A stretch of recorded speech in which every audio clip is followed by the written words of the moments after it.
Thank you for inviting me. Now, you're all wondering why I'm wearing this great big blue dress.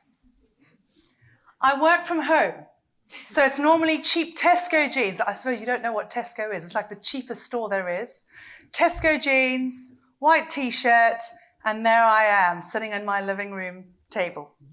And I had to go to Dubai a couple of months ago because I managed to inveigle my way to convince the Guardian newspaper to go with me to go and visit one of the schools that was delivering something very exciting. And I thought, I can't go in my Tesco jeans and t-shirt. They're going to find me out. They're going to suss me out. So I phoned up a friend of mine and I said, look, I'm in serious trouble. I put on a lot of weight. I don't sleep. I eat all night. And I need something to wear.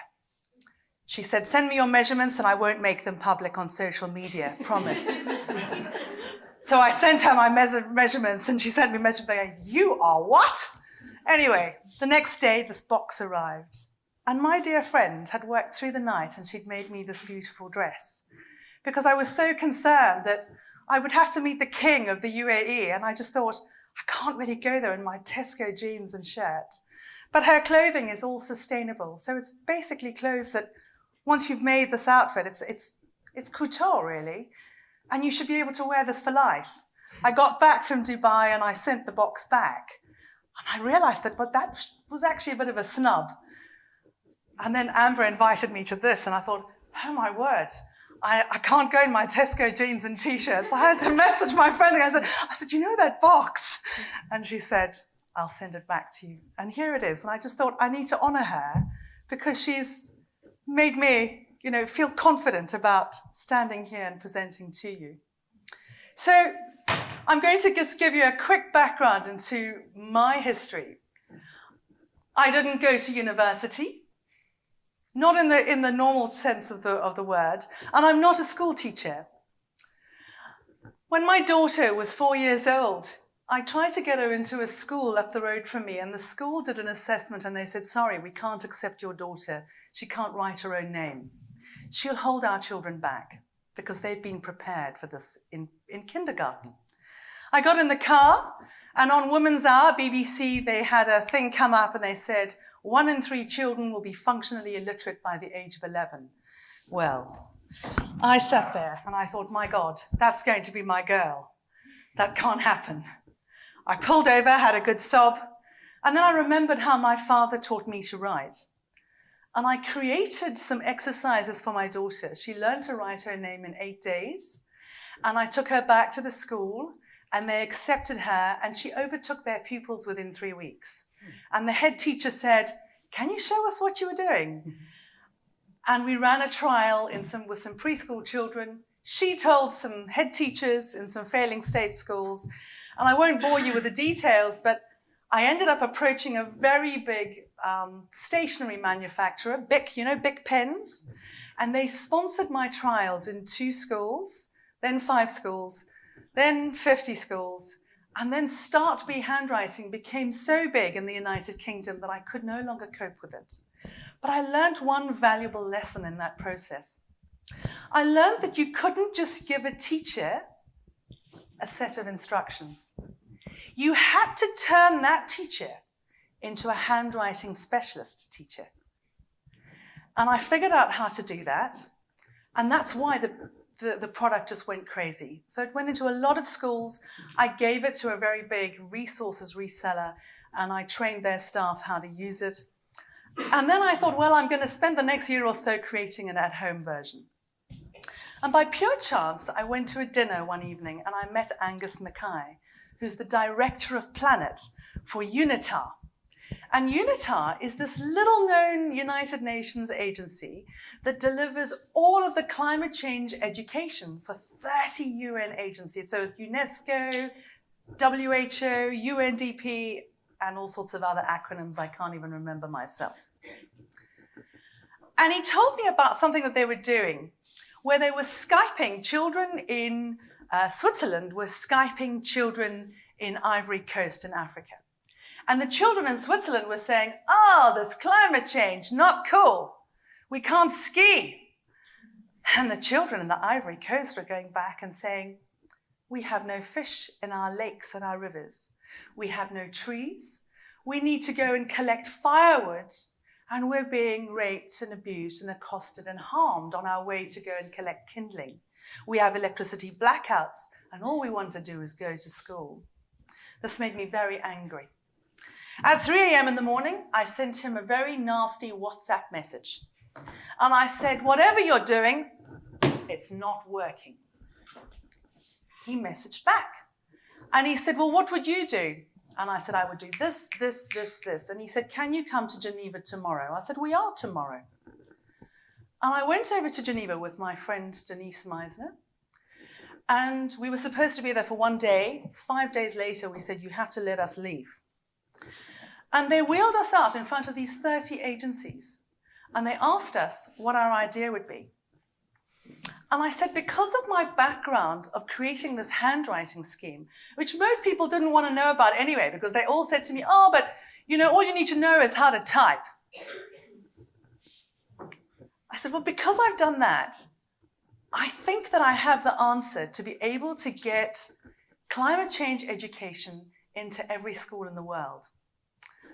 Anyway, he said, how are you going to do that? And I said, I'm going to upskill teachers. I'm going to turn teachers into climate change specialists.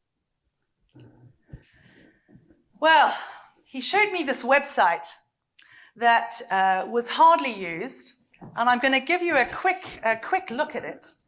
It was this one here. This website was created by UNITAR for developing countries' governments, and it's called www.uncce.learn. Am I there? No. Learn.org. And this website had these courses on it. And when I logged in the first time, I think there were about just under 1,000 certificates over 7 years. But that was fine for the UN because they were happy that they were working out in these developing countries. And I took 5 courses from this website. I went through it and I chose 5 courses. I chose climate change, introductory e-course on climate change over there. 5 minutes. And then I chose open online course on gender and environment, climate change, international legal regime, children and climate change, cities and climate change, human health and climate change. I split tested them with the head teachers that I'd already had this relationship with the handwriting scheme. And they all came back and said, there's absolutely no way we're going to do these courses. So what I did was I turned them into audiovisual versions. I was not going to accept defeat. If anybody knows me, you will know that I'd rather stick my head on a block and let you chop it off than give in. I persevered. I hired in developers and website guys and editors, and I got it working. I launched it on the 22nd of April last year, and my remit was, can you get this into 80 schools in the United Kingdom? And I think what they thought was that I would go away. They didn't know me well enough. 5 days later, Angus sent me a message, and he said, how are you doing? How are you getting on? And I said, Angus, we're in 1,873 schools. Oh no, 1,973. Oh no. And he said, shut it down. Shut it down now. And stubbornly, I left it open. By December, we had 329,000 schools around the world in more than 40 countries. But we were a victim of our own success because there was no funding from the UN whatsoever, because the UN's remit is developing countries. And I was told, we're very sorry, there's no money for this. And I didn't want to give up. So I remortgaged my home. And I decided that what I would do was I would build a closed social media platform. And the reason I did that was to take the teachers that signed up away from Facebook, because it mines your data, and it pushes items down the algorithm. And I built a platform, which I will show you later on, with hundreds of United Nations items in it, so that teachers could build lessons. And we started remapping curriculums around the world. And we built in hyperlinks so that we could give these teachers a curriculum where they could automatically just access lessons about climate change. Now, you've shown me your items over there. You have no idea what I'm going to do with those. I'm going to take those items and I'm going to put them on Educate Global Social so that all of those teachers around the world can have access to them and that the children working in there can use them. But the reason that I'm here is because I need your help.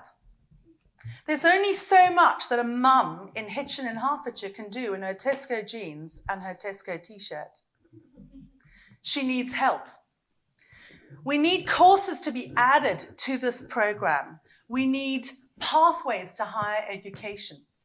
We need conflict resolution courses. We need items on that platform that will transform our children's knowledge base, because we know that once you have one teacher teaching one child, that child goes and teaches two parents at home. Those two parents at home go and teach the community. And then we have schools where we have entire schools where all of the teachers are climate change teachers now. And all of a sudden you start transforming communities. I'm talking about communities that are downtrodden socially, financially. They are black mining towns. It's known as the black coal mine towns, Derbyshire, black country in the United Kingdom. These are parents that are now going on Facebook saying, I used to be a climate denier, and now I am embarrassed because now I am a climate activist. And if we can do that in just one school, and then the next school, and the next school, we can transform societies very quickly.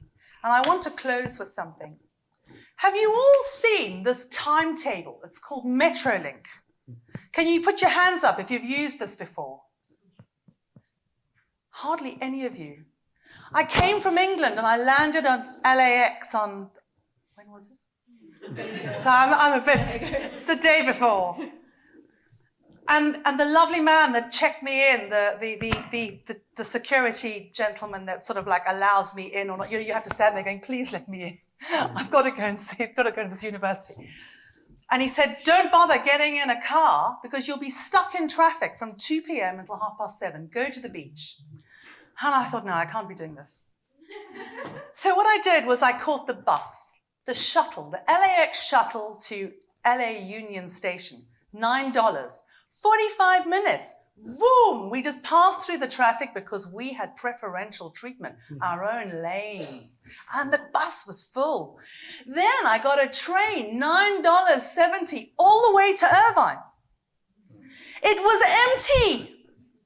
Why do you not use your trains? You have these beautiful double-decker monsters, and they come every hour. If more of you used those trains, you wouldn't have motorways choked up. Your bathrooms in the toilets had tissue paper, soap, running water, and they smelt amazing.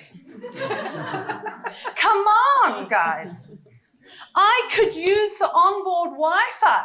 I didn't have to sit there cursing anybody, one person in a gas guzzler. Societal mindset change. We need to change our mindsets. Us. Each and every one of us. Because when we start changing our mindsets, we start promoting those ideas and concepts and opportunities to each other. There's nothing wrong with going with the train. Nothing. You don't need to be in a gas guzzler. And there was something that somebody sent to me that I'm just going to read to you quickly before I get kicked off by Amber. Yeah. The fossil fuel industry will need to adapt or die. The more we educate everybody about their own carbon footprint. Travel is an ego pastime, like, dare we say it, smoking. It will shift from being perceived for smart guys and cruisers to dumb guys and losers. Wow, thank you. So that was just really brilliant.